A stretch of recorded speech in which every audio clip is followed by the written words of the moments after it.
Okay. Was there anything that we were talking about that you wanted to continue on? Uh, Or well, we were talking about. Oh, we were talking about accuracy on film. Yes. I have always thought that the most thankless job on a motion picture is that of technical director.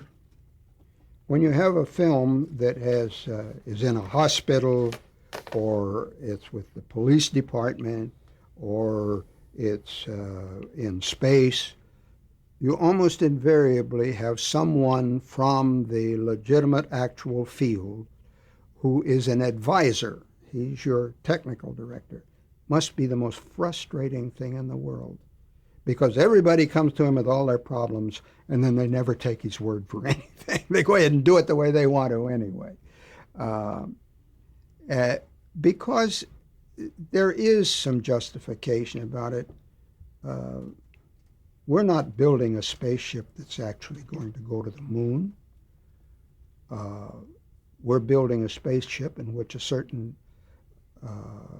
pattern of actions take place.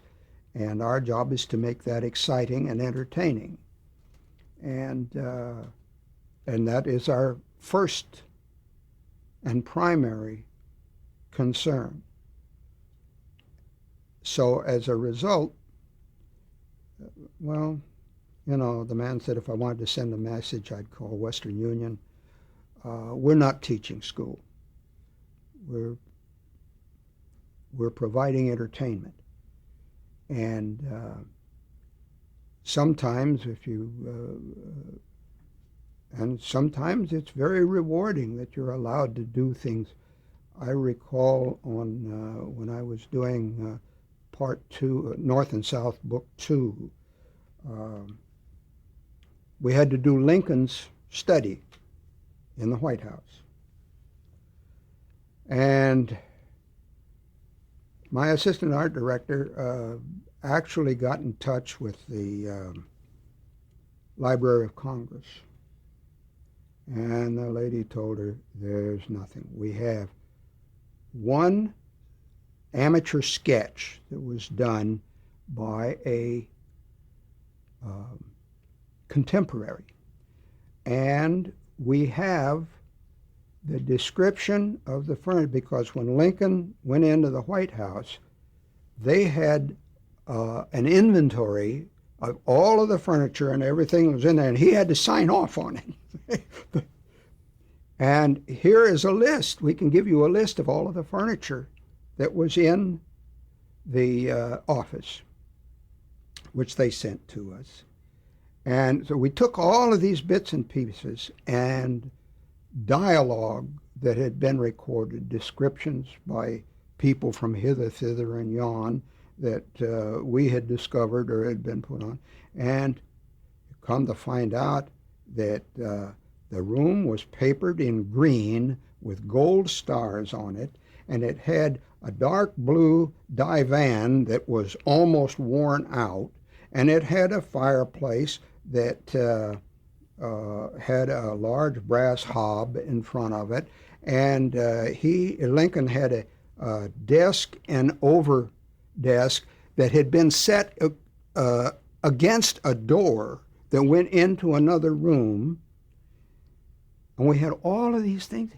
Sounds like horrible. Mishmash. Yeah. I'm going to go to a decorator and say, I'm going to paper the thing in green and put gold stars on it, and you got to get a ratty-looking old blue couch and put in it, and because this thing is really, it's going to have, they run us off the air. Well, I thought, okay, you can tinker with the green and you can tinker with the gold, and the blue doesn't have to be smashed. You adjust all of these things to conform, and we did. And I still didn't know what it was going on. We got it all put together, and it sure looked weird. But the morning we started to shoot, I walked in, and the cast was there in wardrobe, and it worked. I made the hair stand up on the back of my neck. It just was completely believable. And we got a letter from the Library of Congress saying, hey, you did it. I want to jump back to Gunsmoke for a little bit here. Did you join Gunsmoke when it became the hour version, or do you recall? I did the last season of Black and White, and yes, it was an hour series. And then the second season I was with it, it went to color. And So your then, problems increased when you went from black and white to color. You had to change a lot of your approach to oh the yeah, it all sets. had to be adjusted to suit the new parameters. Like what kind of adjustments? Well, one I never did sound. A pool table has a green cover on it, and nobody ever saw a pool table with anything but green baize on the top of it. And yet, for some reason or other, in early television, they all came out a flaming Prussian blue. Uh, so you had to be conscious of it, and you worked out largely just by trying it out and making your mistakes and remembering them and trying to change it next time, you know. And we got cleverer and cleverer at it. But I never got the pool tables to look green. Did you have to change the sets when you went from black and white to color? No, we did some paint adjustment. What basic sets did you have there? Do you recall?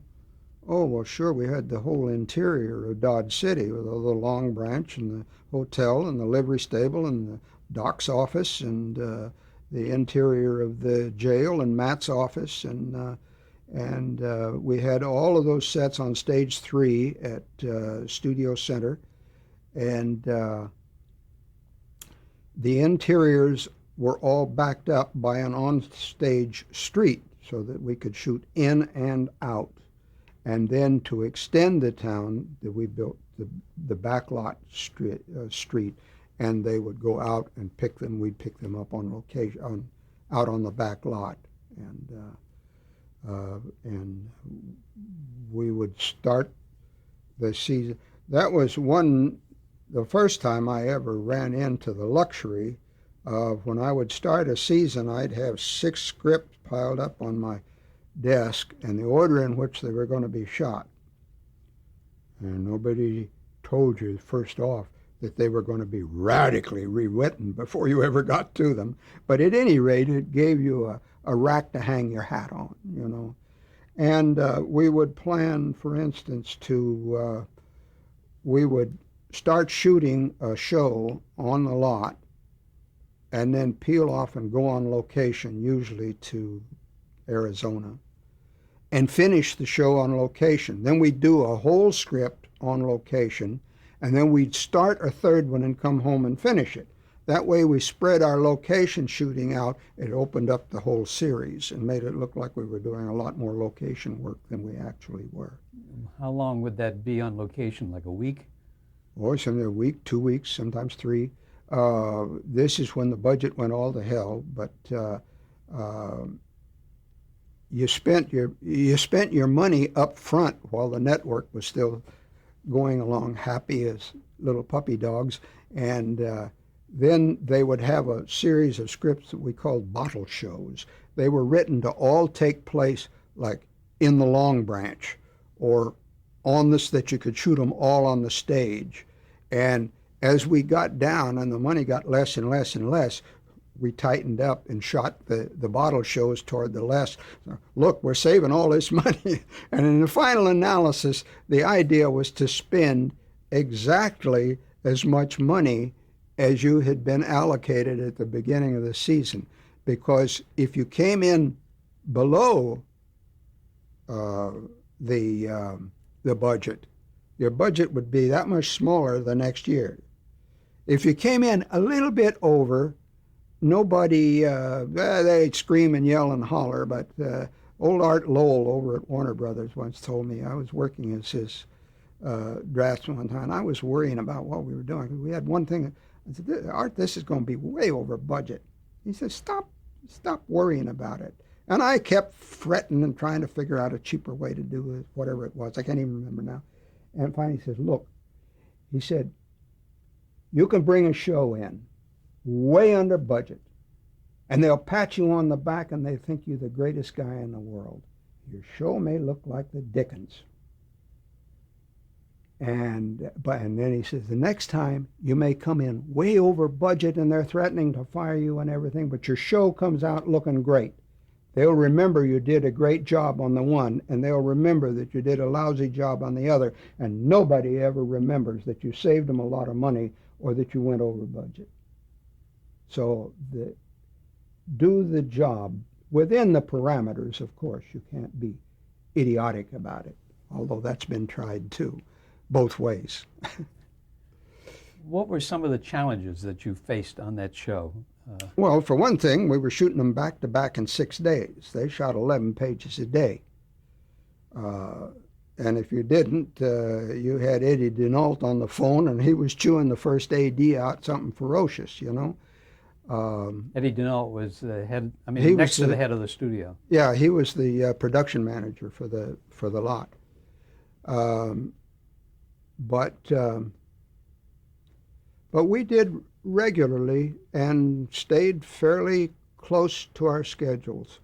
But you had the first frame was shot when the sun came up, and the last frame was shot when it went down. And as I say, we consistently did our shows back to back. That is, the day you wrapped one, the next morning you started a new show with a new director, and we just rolled all the way through. So you had the a challenge season like that. So time. You had to stay out in front of them. You had to keep your costs down. You were revamping sets that you'd used maybe in the episode before you're shooting the same, but you got to make it look like something else or different. And these were all things that you had to deal with. How did you do that? How did you make them look different? Well, you change the color, you change the floor plan slightly. Sometimes the script helped you out that it required a different set of action, and so you had legitimate reason to change the floor plan somewhat, you know. And you just seized upon all of the ideas and were as clever as you could be in making each one look different. I mean, the economic level of the set might change. It might be well, you built it for a well-to-do farmer that had a pretty good place to live, but you're going to revamp the set for a hard rock farm where the guy is starving to death and everything, and it's papered in newspapers, and you got light coming through the chinks in the wall, and but it's the same set physically. Those sorts of things were what you went through. Radical sets, by radical I mean individualistic, like the difference between Shogun and Gunsmoke, or between Gunsmoke and Star Trek. Star Trek. The hard jobs are, well, I used to teach, I say, now here's the problem. Design a motel room so that when the camera opens in it without anybody there, the audience instantly knows they're in a motel room. That takes some thinking if you stop and think about it. Why does it look like you can walk into a motel room and you know it's a motel room? It's impersonal. There are no personal props or dressing. It's minimal. The pictures on the wall are all stock pictures that you've seen 1,000 times before, and they're prints, and everything, all the furniture is symmetrical. I mean, if there's 2 beds, they're side by side with a table between them and one on either side, and the wardrobe is opposite. The TV set sits up on the wardrobe.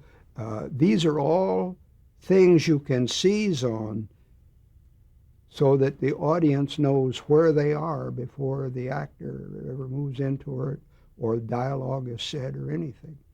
And the more everyday it is, the more difficult it is to make it identifiable. A crummy old hotel room, that's easy. Although age has to be exaggerated. I've had directors, oh, I got to shoot in this alley. Just smell that. Look at this. Yeah, but it isn't going to show up on the film. Well, you can't convince him because he's standing there. He sees it. This is the mood he wants, you know. Let me build a set and I'll give you that mood. But if you're going to shoot this one, I don't know. It's going to be up to you. If you can shoot the smell, be my guest, you know. So these are just, in passing, things, problems you handle, things you have to do. The camera will clean up almost any set you see. So you exaggerate your age so that it shows.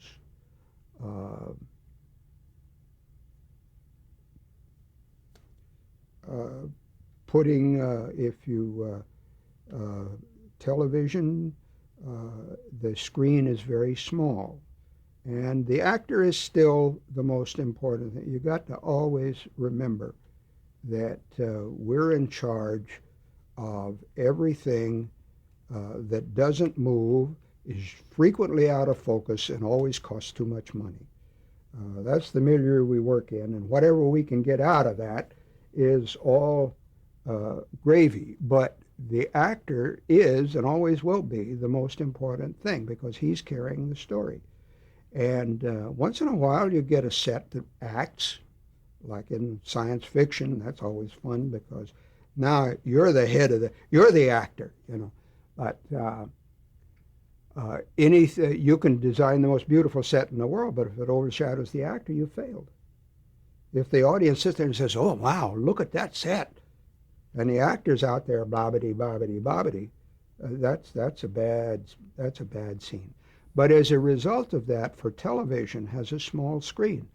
So directors have a tendency to push in on their actors so that they can see facial expression.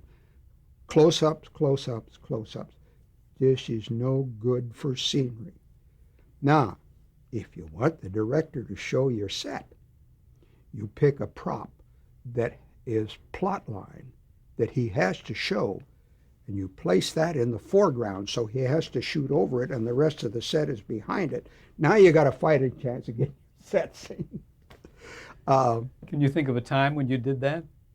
Not a specific time. I've done it 1,000 times. I've done it with the connivance of the director too.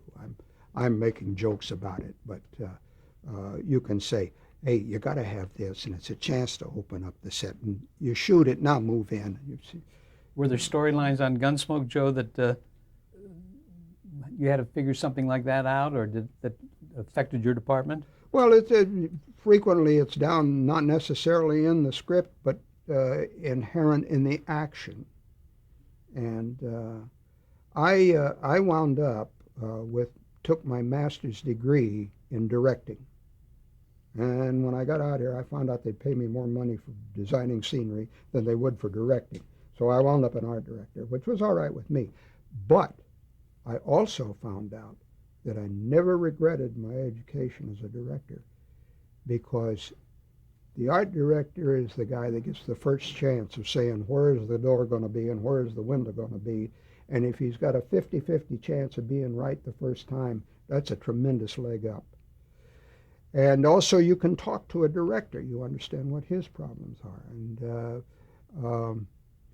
there are art directors that if you say, the actor's got to make an entrance into this set, and he doesn't, an entrance is a door as far as he's concerned. Not so, of course. You can make the entrance down a stairway. You can make the entrance in 1,000 ways. But to make the entrance, you have to provide the ambiance for that entrance to happen. And these are things that when you're lucky, you get to have the time and the personality and the rapport with a director to work with, and that's great. You also, I suppose, have to have that rapport with the producers, too. Like on Gunsmoke, did you work closely with the producers? Oh, sure. John Mantley? Mantley was always in our hip pocket. And John was a very hands-on producer and had His background was that as a writer, and he had very strong influence over the scripts. And we worked with there was one thing going about Gunsmoke. We worked with a cadre of directors. We might have 3 or 4 directors that would do half the shows in one season, and they would be spread out. And then we'd have strangers that would come in from time to time. But over a period of time, you would work 4, 5, 6, 8, 10. You'd done last season with the same. You knew how the director thought. You knew how he was going to approach the problem. When you read the script, you knew what he was going to ask for. This is always a help because it was a very, very teamwork kind of situation with Gunsmoke, because my set decorator had been doing the show for 17 years. That's a long time to do one show. And as I say, I wound up having done it for 8 years. And personnel changed, but slowly over a period of time. It was like an amoeba that kind of moved around. And when work would get scarce, I'd get laid off, and they'd put Heshong back on the show because his show was shut down, and he'd do too. And when we wound up, Al and I used to keep track of who had done the most Gunsmokes. And then after the show had wrapped, we did 3 more independent shows that were way after the series. He did 2 and I did 1. That put him 1 show up on me. Did you ever have any input with James Arness, the star of Gunsmoke? No. Or All I had to do was, he was a very tall man, and he wore a 10-gallon hat. You didn't dare have a door that would, I don't know if the public understands it, but a standard door, that door over there, is 6 foot 8 inches high. Jim would bump his head. You had to have 7-foot doors, 3 feet wide. This would allow the dolly to go through the door and allow Jim to walk in without taking his hat off. But,